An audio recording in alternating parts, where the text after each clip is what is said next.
Yo a muy temprana edad fui víctima de bullying. Fui descubriendo esta vocación de ayudar a otras personas. Yo dije, si esto me pasa a mí, o así me siento con miedo, un sufrimiento. Cuando una persona está sufriendo temas de salud, se cuestiona todo en su vida.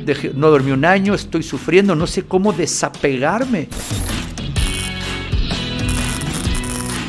Hola a todos y bienvenidos a este podcast en Consultoría Mentum. El día de hoy tenemos a un invitado muy especial, Memo Salas, un estuche de monerías completamente comentarista, semiólogo, educador, comunicador, dueño de empresas de seguridad. El día de hoy es un podcast muy especial. Memo, muchísimo gusto en recibirte aquí en Consultoría Mentum. Muchísimas gracias, Jacobo. Felicidades por este gran espacio que tienes y a tus órdenes para platicar abiertamente del tema que gusten. Gracias por esta presentación.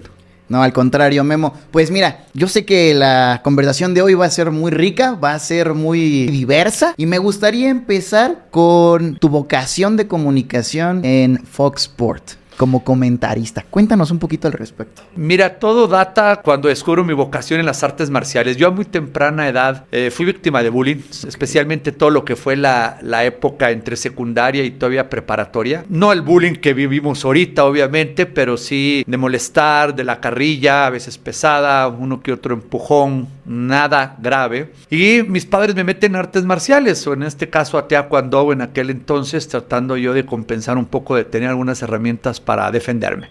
Conforme fui aprendiendo, fui descubriendo esta vocación de ayudar a otras personas. O sea, yo dije, si esto me pasa a mí, o así me siento con miedo, frustración, un sufrimiento, y no poder ayudar a otras personas, o incluso yo ya visualizaba, no sé, cuando tenga a mi novia y no la puedo defender, o a mi misma familia, etcétera. Siempre estuvo eso dentro de mi vida. Y hago mi carrera en artes marciales. Okay. Estoy celebrando 31 años. Profesionales de ya compartir de una forma educativa el arte marcial jiu-jitsu japonés y jiu-jitsu brasileño. Y durante estos 30 años, ahorita te iré platicando cómo se me van abriendo diferentes áreas. Ahorita bien lo dijiste en la introducción, la protección personal, crear empresas de seguridad en esta área de capacitación y entrenamiento. Y uno de mis maestros de jiu-jitsu brasileño creó el UFC. Okay. Hace precisamente 30 años, en noviembre del año pasado celebró el UFC, o el año pasado 30 años. Entonces siempre estuve muy conectado con esta evolución de las artes marciales en deporte, artes marciales mixtas. Y bueno, pues fuimos pioneros, ¿no? Yo y mi compañero Mario Delgado fuimos los pioneros junto con otras personas en Monterrey, también aquí en México, de traer el jiu-jitsu brasileño a México. Y siempre muy conectado con la fuente, con nuestros maestros que crearon el UFC, Rorion Gracie o la familia Gracie, que también fueron participantes de ellos. Y se fue expandiendo durante estos 30 años hasta que llega a México para poderlo poner en la programación, ¿no?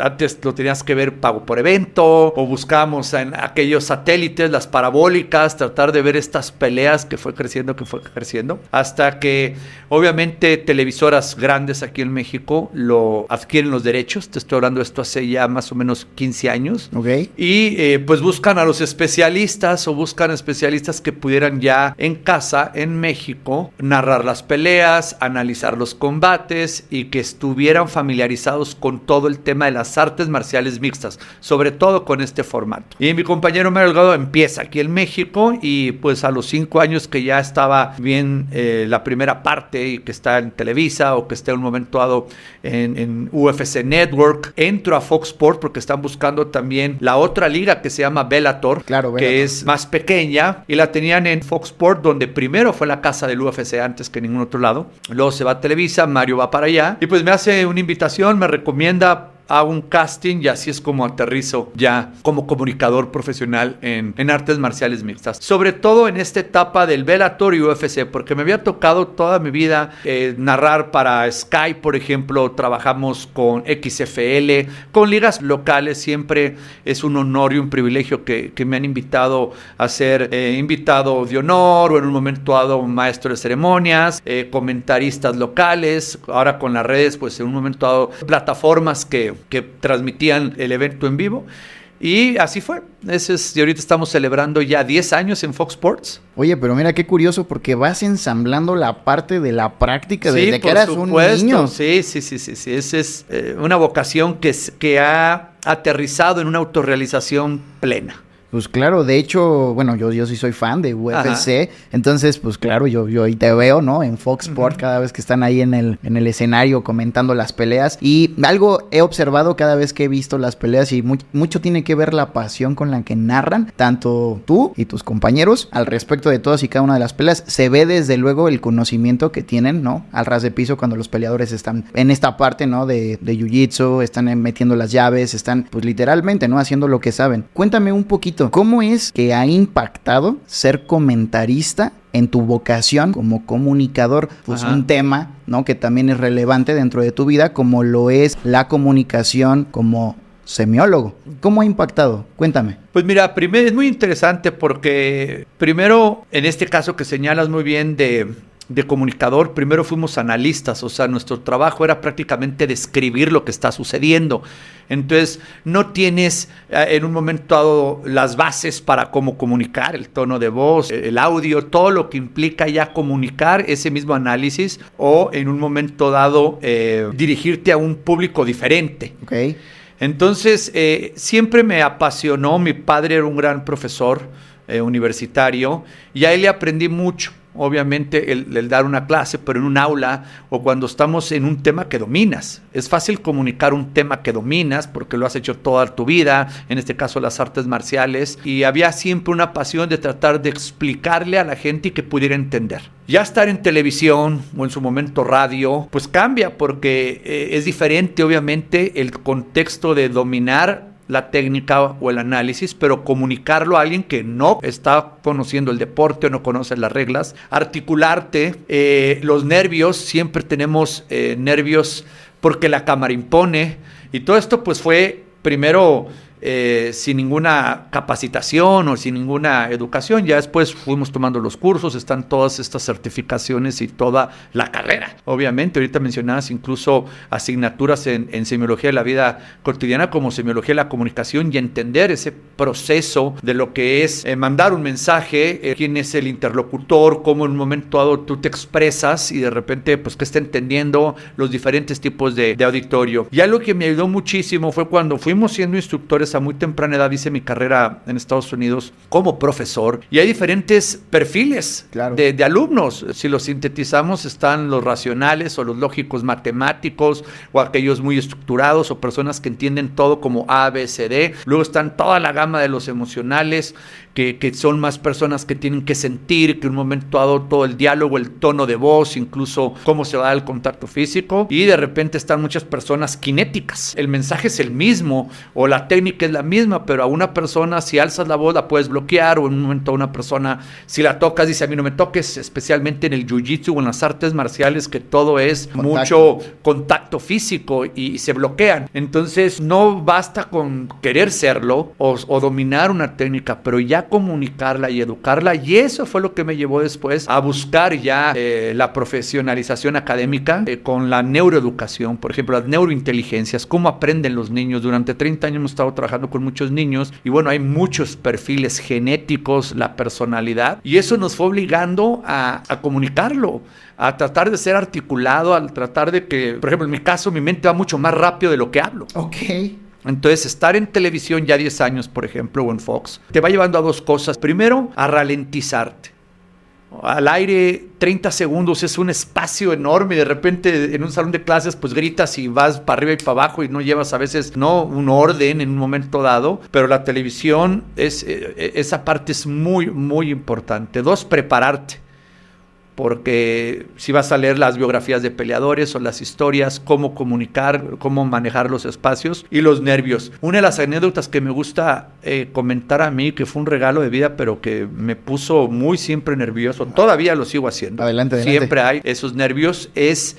Por ejemplo, apenas teníamos escasos meses, íbamos para 1 año y medio, pero mi participación era nomás una vez al mes. Okay. Y Fox Sport tiene las Olimpiadas. Entonces ahora narrar y comentar Olimpiadas y como fue un cambio ahí muy interesante la historia, pues ahora no nomás era lo que yo sí dominaba, sino ya cuando judo, grecorromana, lucha olímpica. Todos los estilos de lucha. Híjole. Y te oye todo el mundo y es diferente dominar mucho, mucha práctica y mucha preparación, pero eso es lo que puedo decir de la comunicación, respetando mucho el periodismo, la carrera de comunicación, todo es un mercado muy diferente y a quién le estás hablando y tú te vas luego decantando. ¿Cuál es tu estilo? Porque, por ejemplo, yo que estoy con mis 3 compañeros, de repente cada uno tiene su estilo y me tocó hace poco que uno de ellos estuviera en una de sus giras, Marlon Gerson, y de repente dije, ¿cómo lo extraño? Falta ese hueco en un momento dado, igual. No se siente igual la vibra como estamos y en nuestro caso son 8 horas, hasta 8 horas continuas. ¿De grabación? No, en vivo.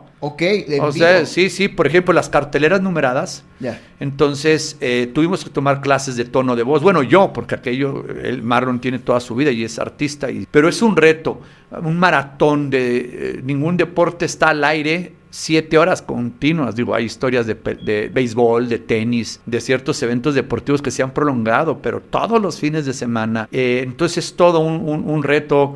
¿Cómo manejas también todo tu cuerpo para relajarte? Porque estás trabajando y es algo maravilloso. Ok.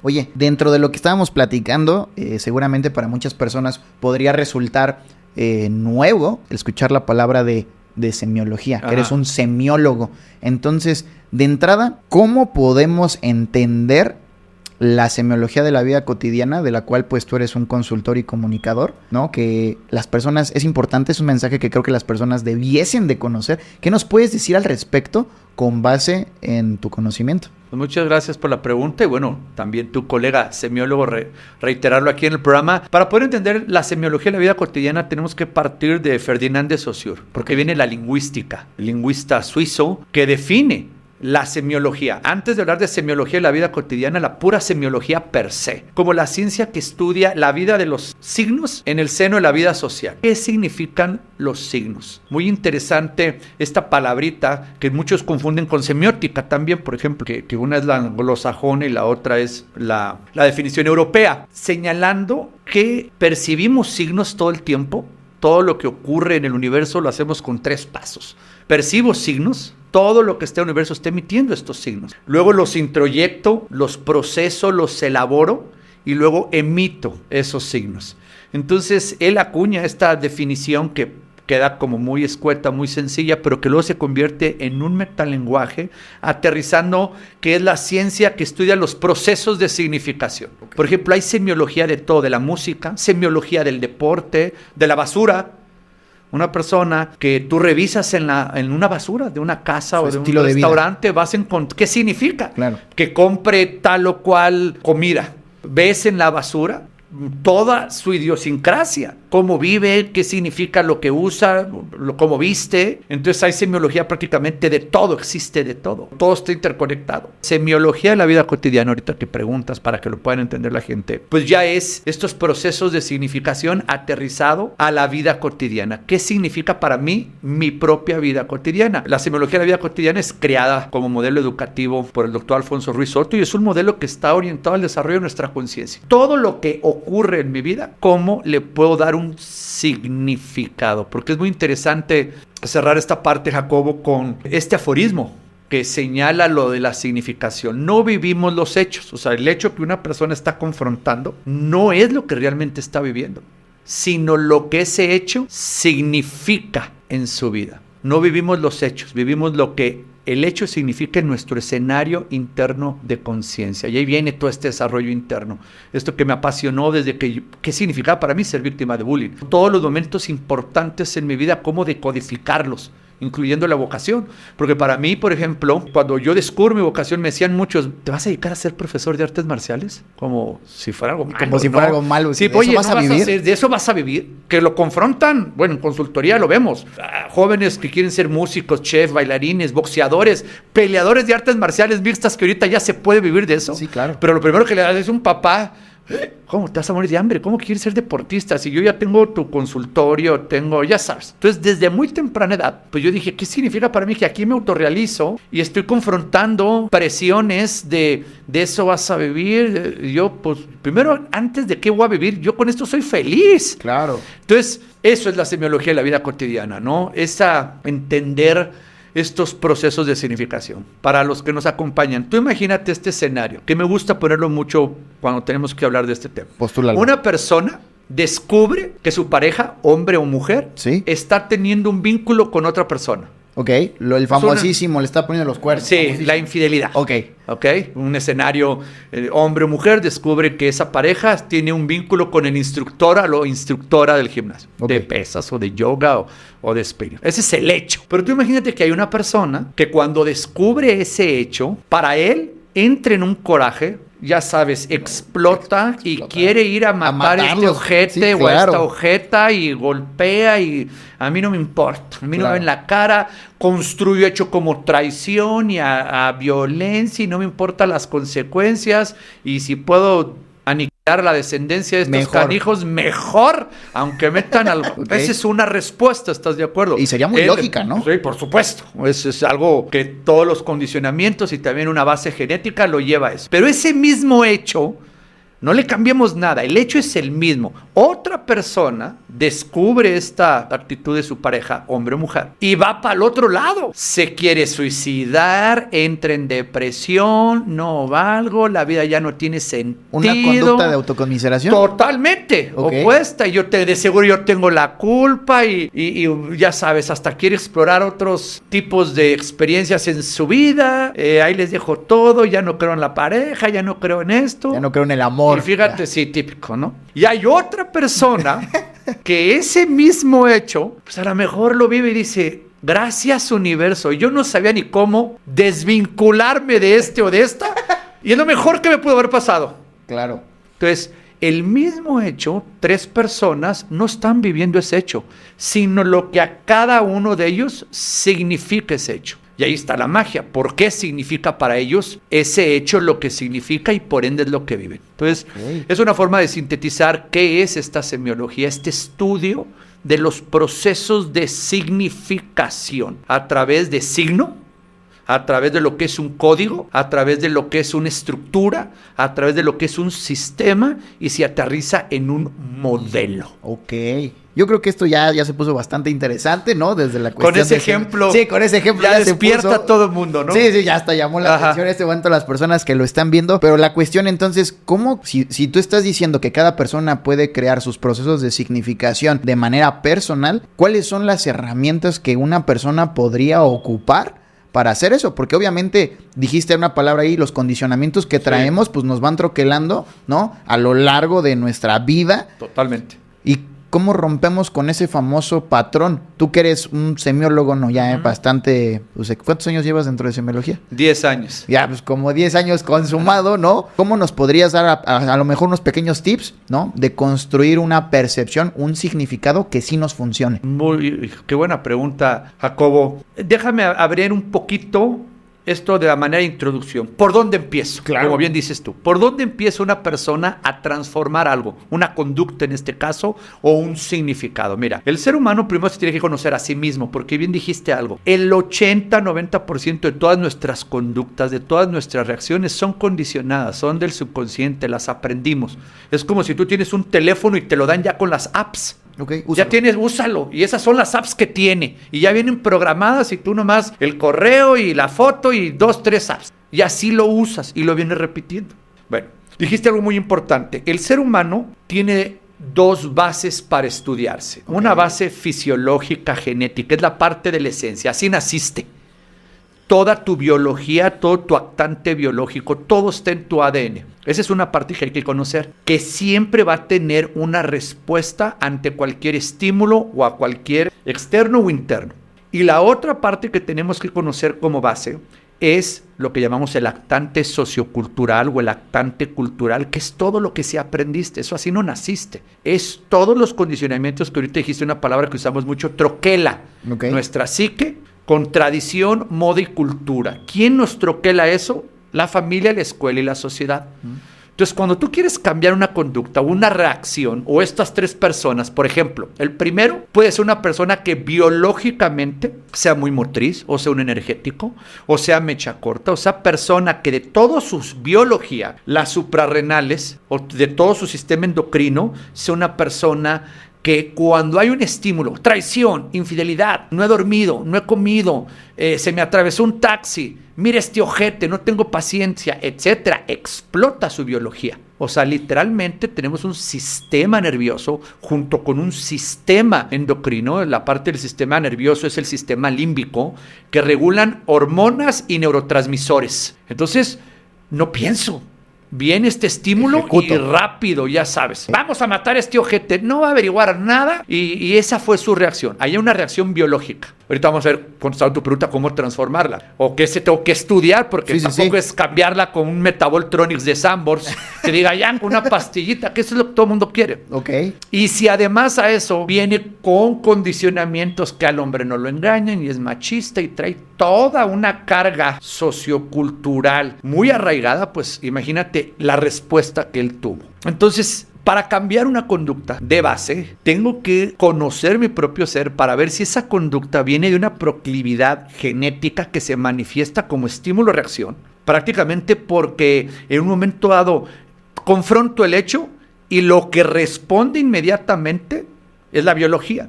Así como estamos hablando de estas personas, por ejemplo, hay personas que escuchan una canción o ven una película y a llorar o a reír de una forma desbocada. Su estímulo genético, fisiológico, es esa parte del sistema endocrino que puede ser, por ejemplo, la pituitaria anterior de la hipófisis, y libera esa cantidad de hormonas o esa cantidad de energía emocional que hace que lloren o ríen con mucha facilidad. Por ejemplo, ahorita estamos aquí. Tú puedes tener calor y yo puedo tener frío. ¿Estás de acuerdo? Claro, en un cuarto y, oye, ya me dio calor. Y espérate, ¿cómo que ya te dio calor? Yo tengo frío. De hecho, tráeme un suéter. Una cobijita, sí, un suéter o una chamarra. ¿A qué se debe eso? A ese estímulo de la temperatura, pues está reaccionando tu biología, ¿sí? Igual, por ejemplo, el picante o el dulce. Tenemos que conocernos biológicamente para poder educar lo silvestre que somos. O sea, todo ser humano tiene una conducta biológica silvestre, genética, que se manifiesta. Cuando dices silvestre, ¿es como no trabajada? Sí, no está educada. Que históricamente, por eso nos dicen, ¿te has domesticado o no has domesticado? Ok. La analogía es como un león. El Rey León, la película, pues no dejaba de ser león, pero fue troquelado a sentirse oveja. Ok, sí, No sé si me explico. Sí, sí. Y pues se sintió oveja y tenía hasta un conflicto de identidad. Se percibía como algo que no era. Vemos cómo cuando ya lo amenazan y corre en peligro su mamá y sus ovejas hermanas y todo, le sale. Entonces, todo ser humano tiene conductas que no ha educado. O sea, venimos de fábrica con diferentes niveles de respuesta ante cualquier estímulo. Literalmente no pensamos. ¿Sí? Esa parte hay que educarla. Correcto. Y ahorita vamos a ver cómo cambiamos eso. La otra es lo que bien dijiste ahorita. Una persona, ¿por dónde empieza? Pues cambiar tus pensamientos, creencias y valores. Todo lo que aprendiste lo puedes transformar, pero se queda troquelado con una impronta, es un trauma, que es lo que se conoce tradicionalmente como un trauma, una impronta, una huella, que creo que está tan como una cicatriz que dices, no la puedo quitar. Se llama troquelar, pero cuando tú agarras una hoja y pones un sello troquelado, la hoja, ¿qué pasa?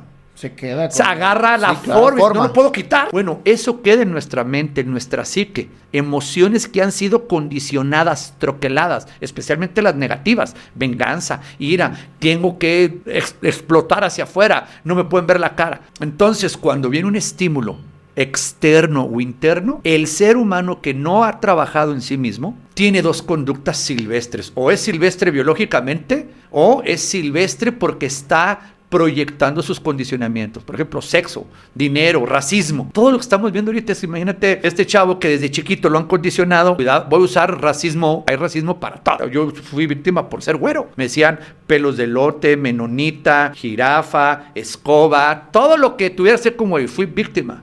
Yo recuerdo a mi papá haberle dicho a una tía que soy gemelo, entonces imagínate, era por dos. Ok. Decían, le hacen carrillas por ser güeritos, ¿no? Pues hay para todo, pero úsala de color, simplemente por algo más tristemente tradicional. Porque tú imagínate una familia que le enseñan o profesan, pues un niño, le estás diciendo a un jovencito, oye, cuidado con los negros, son caníbales.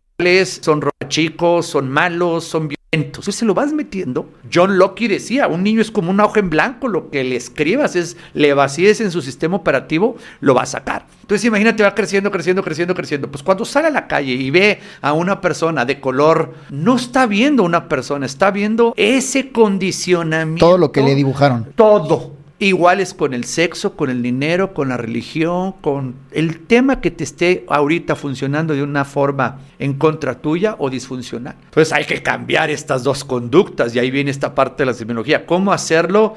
Primero, pues conociéndote, aceptándote, entendiendo que sí se puede cambiar un pensamiento, una creencia y un valor. Cuando comprendes este origen, es lo que se llama tradicionalmente hasta una reprogramación neurolingüística. Reprográmate. Las nuevas palabras que se están usando ahorita precisamente, biodecodificación emocional, construye una nueva emoción. O sea, está en ti. Tú eres el arquitecto, tú eres el director, tú eres el actor, tú eres el editor de todo lo que haces con tu vida. Ahora, es difícil porque está con esa impronta. Es una actitud disfuncional que está arraigado en pensamientos, creencias y valores, pero se puede, sí. Y en cuanto a tu biología, se educa. Si tienes temas emocionales o ahorita la ira, por ejemplo, pues te educas, empiezas a confrontar con talleres o con ejercicios que van desde una meditación hasta sacar toda esta energía en una forma positiva y te educas. Entonces ya entra este famoso yo observante para que no sea estímulo-reacción. Pero es un trabajo arduo. Las neurociencias señalan que en 21 días puedes empezar a tener un cambio de hábito, de actitud. Pero la verdad es que esa es una conexión muy interesante, Jacobo, que es la neuroplasticidad. En 21 días, incluso en 72 horas, se puede ver ya ahora a través de las neuroimágenes cómo hay neuroplasticidad, cómo una neurona se conecta con otra o hay ramificaciones. De algo que tienes que repetir son 144 días, eso es lo que personas comprometidas, porque hay perfiles y noción de escala, pero 3 meses es un promedio aceptado en la neuroeducación, para que te tengas paciencia y vuelvas a reconstruir un nuevo camino neuronal. Es que literalmente ahorita que hablamos de sistema, es como el segundo piso. Correcto. Pues no lo construiste en 1 año, fueron 4 o 5 años y empezaste por fracciones hasta que luego ya fluye. Claro. Igual tus emociones, igual tu ser. Ok. Oye, con respecto a lo que mencionas, semiología se presta, porque seguramente ya muchas personas conectaron con ciertas ideas de lo que acabas de mencionar. ¿Semiología se presta para una especie como de consulta? Por ejemplo, si una persona quiere acercarse a trabajarse, ¿semiología funciona? Sí. ¿Sí? Es un modelo educativo. Okay. Muy buena tu pregunta, porque casi todo, y por eso hay mucha apatía, y por eso dice mucho la gente, la terapia no sirve o no quiere ir a trabajar temas o procesos pendientes con uno mismo, porque se van por la corriente o la etapa clínica, y dices, no, lo asocian a enfermedad o a un trauma o algo negativo. La semiología es un modelo educativo, es una consulta educativa donde tú te estudias a ti. El consultor o el mismo modelo que son a través de cursos, talleres o la consulta individual de pareja o familia, dependiendo sea el tema, te presenta estas herramientas de trabajo intrapersonal para que trabajes tú contigo. Las primeras empiezas a conocer esta parte que estaba señalando ahorita, una parte biológica, porque toda emoción y todo pensamiento tiene una base fisiológica, luego tiene una base cultural y lo ideal es llegar a la consciente, a que tú ya construyas en plena muerte de un hijo, ¿qué quieres experimentar? Okay. Para los desapegos, por ejemplo. Entonces te estudias tú a ti, es una consulta educativa donde se presenta el material didáctico que te permite a ti a través de pequeños talleres, ejercicios. Mira, con esto va a quedarle claro a todos los que están viendo. No existe ningún modelo, ninguna corriente filosófica, incluso educativa, religiosa, chamanesca, sociológica, deportiva, cambia un hecho. Todo lo que haya vivido una persona o que esté confrontando una persona ahorita, una separación, un abandono, un aborto, en la cárcel injustamente, una pérdida del trabajo, lo que sea. Y lo que hayas sufrido, por ejemplo, en tu infancia, que es muy importante lo que ocurre en nuestra infancia. No importa cuál sea el hecho. Sigue siendo un hecho, pues ninguna de estas corrientes te va a borrar y quitar ese hecho. Lo único que hace es que te vincules con ese hecho desde una significación que favorezca a su proceso de comprenderlo, de trascenderlo. Sanar una herida, que es una palabra que usa mucho, o ya curé mis traumas, que es la parte muy clínica, simplemente he comprendido y lo he trascendido. Ya no me vinculo de la misma forma. Por ejemplo, yo fui víctima de bullying. Pudo haber sido lo peor que me pudo haber pasado, que en su momento fue lo peor que me pudo haber pasado. ¿Por qué? Porque de repente no pude ir a la escuela, estarme topando con el bullying. Una vez me oriné, estaba más preocupado porque no me fuera a molestar o quitarme mi hot dog, porque me decía, te veo a la salida. Carajo, no quería que llegara a la salida nunca. Entonces me esperaba hasta las 3 de la tarde, me hacía tonto y le sacas la vuelta. ¿Sí? Bueno, eso no va a cambiar. Claro, el hecho. Pero ahora significa lo más importante en mi vida porque me abrió mi vocación y en un momento lo trascendiste. Okay. Por eso la semiología es maravillosa como consulta educativa, porque vas a trabajar en tu proceso de significación. Y mira, lo vi en la maestría de mediación y resolución de conflictos. Un problema requiere una solución práctica y es hacia afuera. Pero la problemática es mi actitud frente al problema. ¿Okay? Imagínate, el problema es que me debes dinero. Es el problema. La problemática es que como no me lo quieres pagar o no puedes pagármelo y no lo acepto yo, ojete, ¿para qué le vuelvo a prestar? Él me dijo, yo de estúpido que creí que me iba a pagar, A, B, C, D. Sí. Tú imagínate que ya no estás en esta línea del tiempo. Ok. Pues el problema no se resolvió, ¿estás de acuerdo? No me pagaste. Pero si yo no resuelvo mi conflicto interno, la significación, voy a sufrirlo toda la vida. Estés tú, no me pagues o no me pagues. Entonces, todo conflicto interno requiere una resolución significativa. Aceptarte, oye, pues tengo este problema genético, tengo diabetes o tengo cáncer. Va a haber un problema que hay que resolver. Pero también la parte maravillosa de la conciencia y que educamos es que resuelvas significativamente esa temática. Porque si no, te va a hacer sufrir toda la vida. Entonces eso es maravilloso. Yo creo que ya dejaste cuestionándose la existencia a muchísimas personas a lo largo de toda su vida, lo que han vivido, lo que han resignificado o no han resignificado. Y entonces, a ver, Memo, dime, esto que se escucha muy, muy zen, que se escucha así como de un nivel de conciencia alto, ¿cómo empata o cómo lo combinaste con una empresa de seguridad? Porque entonces eso ya es un mundo totalmente aparte. Se escucha hasta violento, de agresivo, no sé. ¿Cómo lo combinaste con este tipo de cosas? Mira, es una excelente pregunta porque, primero que nada, antes de ser lo que somos personas, obviamente, ¿no? Y tiene que ver con el sufrimiento. Yo lo empato con la seguridad precisamente porque cuando abro mis academias de artes marciales y empezamos a cuidar personas, descubro yo a través primero de materias como primeros auxilios, por ejemplo. La salud. Cuando una persona está sufriendo temas de salud, se cuestiona todo en su vida. De hecho, un problema de salud es un acelerador de conciencia. Entonces, a mí se me quedó grabado mucho uno que dijo un instructor de protección ejecutiva hace muchos años y me decía, si quieres ser bueno en protección ejecutiva, en esto de seguridad, escoltas, etcétera, tienes que ser bueno en primeros auxilios y en el bienestar de las personas. Ok. ¿Qué caray? ¿Cómo? Dice, es más probable que haya una emergencia médica que un atentado. Y cuando una persona, su bienestar, no su tranquilidad, la tranquilidad es lo físico, es lo de afuera, pero lo del bienestar es hacia adentro, y lo vimos en la pandemia. Cuidado porque puede ser una persona muy peligrosa, puede ser más difícil cuidar a un ejecutivo de él mismo que de cualquier ataque. Fíjate, fue grabado. Obviamente lo fui comprendiendo mucho después. Y cuando me toca empezar a dar todas estas fases reactivas, que tiro, manejo, defensa personal, entonces, empiezo a descubrir que solo tenía que estar sufriendo el escolta o el líder. Cualquier tema, un divorcio, un tema de salud, un hijo se le suicidó. En mi vida me ha tocado, por ejemplo, escoltas que de repente en su vida se le suicidó un hijo y anda armado, y anda sufriendo. O sea, es un peligro. Pues imagínate, totalmente. Entonces ahí fue cuando me di cuenta que faltaban herramientas educativas. Dije, ¿y ahora cómo ayudo a esta persona? Ya sé que se sabe defender, ya sé que sabe disparar, pero está sufriendo, no está en sí mismo, porque lo abruma, obviamente, como a cualquier ser humano. Y dije, esta es la cereza al pastel que le falta a mi vocación. Porque ahí me pasó también. Yo ya me sabía defender de grande y a los 39 años me toca vivir un desapego descomunal, que me faltaban herramientas internas. Decía, bueno, pues me siento seguro hacia afuera. Claro. Si ahorita alguien me quiere, pero no puedo dormir, no dormí un año, estoy sufriendo, no sé cómo desapegarme de esta persona o de este vínculo.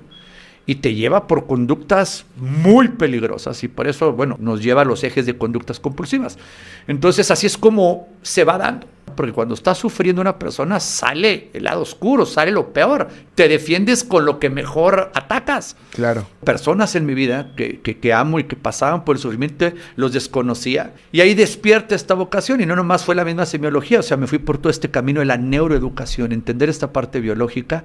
Entender esta parte de cómo cuando está alterado el sistema nervioso por miedo, pues una persona manifiesta mucha agresividad, por ejemplo. Entonces, buscando cómo ayudarlos, es como conecto con esta educación intrapersonal. La síntesis de todo esto entra en la inteligencia intrapersonal, en lo que en todos los modelos educativos ha habido este abismo. No nos educamos a nosotros mismos.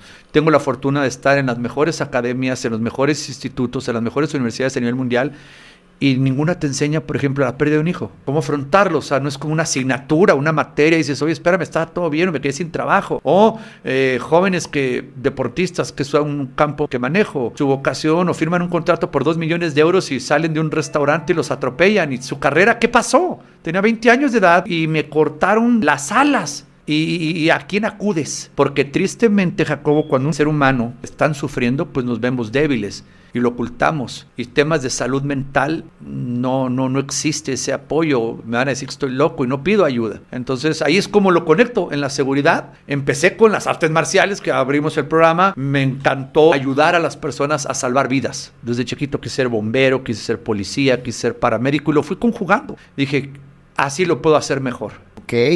Literal, ahorita nos estás compartiendo dentro de la misma historia que nos platiques mucha información, yo creo que muy valiosa con respecto a lo que has vivido, cómo lo has vivido, para acercarnos al final de este podcast. Siempre cerramos con una pregunta en específico. Me gustaría que esta pregunta la enfocaras más a tu profesionalismo como semiólogo. Ajá. ¿Vale? Y la pregunta es la siguiente. ¿Qué impacto crees que en este caso la semiología tiene en México hoy en día? Es relativamente nuevo. Ok. En esta etapa en la que ya se está comunicando el modelo. El doctor Alfonso Ruiz Soto lo creó, tiene 40 años, un poquito más de 40 años. Tuvo incluso diversos nombres el modelo educativo, hasta que lo aterrizó como semiología de la vida cotidiana, precisamente para entender la vida cotidiana, decodificar la vida cotidiana. Está generando un impacto fuertísimo. Yo tengo 10 años, yo soy graduado de la segunda generación, pero he estado adentro de todo lo que es este proceso, de lo que fue la parte educativa y ahorita que estamos viendo la parte de comunicación. Mira, tan impactante es que tenemos colegas que son psiquiatras, psicólogos, terapeutas de todas las corrientes que hay. Y cuando yo conocí a algunos de ellos y que incluso cuando me tocó tomar mis consultorías para comprender la consultoría, mis propias consultas de desarrollo intrapersonal, etcétera, les preguntaba, ¿qué hizo que te metieras en semiología si ya eres doctor en esto, o eres maestría, o psicóloga, pedagoga, socióloga? Dice, lo articulado y lo estructurado y lo académico. O sea, que es por la consulta educativa. A muchos, respetando todas las corrientes clínicas o psicoterapias, les llamó mucho la atención. Entonces creo que el impacto que está teniendo, y ahora que estuvimos encapsulados un ratito en la pandemia y que la gente buscaba alternativas diferentes, va mucho al amor incondicional y al perdón radical, que es algo maravilloso, poderlos educar en entender qué tan importante es este amor incondicional, no el afectivo, el perdón radical, como nace en bases de la psicología positiva. Creo que se están sembrando las semillas para que en 10 años, probablemente menos, gracias a la tecnología y a la expansión, se convierta en este modelo que es educativo, como parte paralela a cualquier profesión, a cualquier vocación, pero como te estás estudiando a ti, tengas esta herramienta de un proyecto de vida, te acompañe para siempre estarte consultando, no dejar de trabajar en ti, y viene una expansión muy fuerte. Hay proyectos donde durante los próximos 5 años se está internacionalizando de una forma espectacular, y bueno, cada vez más generaciones. Es un nuevo modelo educativo que se está divulgando y creo que está teniendo un éxito espectacular, aunque han sido más de 2 millones y cacho de personas que se han beneficiado, porque lo bonito de esto, Jacobo, es que no es como estoy en consultoría, es la vida cotidiana. O sea, poder entender mis vínculos interpersonales, o al yo transformarme. Cuando una persona eleva su nivel de conciencia, se eleva el nivel de conciencia de todo el mundo. Cuando yo trabajo en mí, automáticamente se empieza todos mis vínculos y todo lo que hay. Entonces, este modelo educativo creo que se va a tener ese impacto. Por como lo mencionas, parece que este modelo educativo pues literalmente toca todas las vertientes, muchas corrientes, y pues ya lo tienen. Señoras y señores, si quieren resolver muchos de sus temas pendientes que tengan por ahí, con el experto Memo Salas, Muchísimas gracias a todos los que nos están viendo y a todos los que nos sintonizaron. Y nos estamos viendo en nuestro próximo podcast.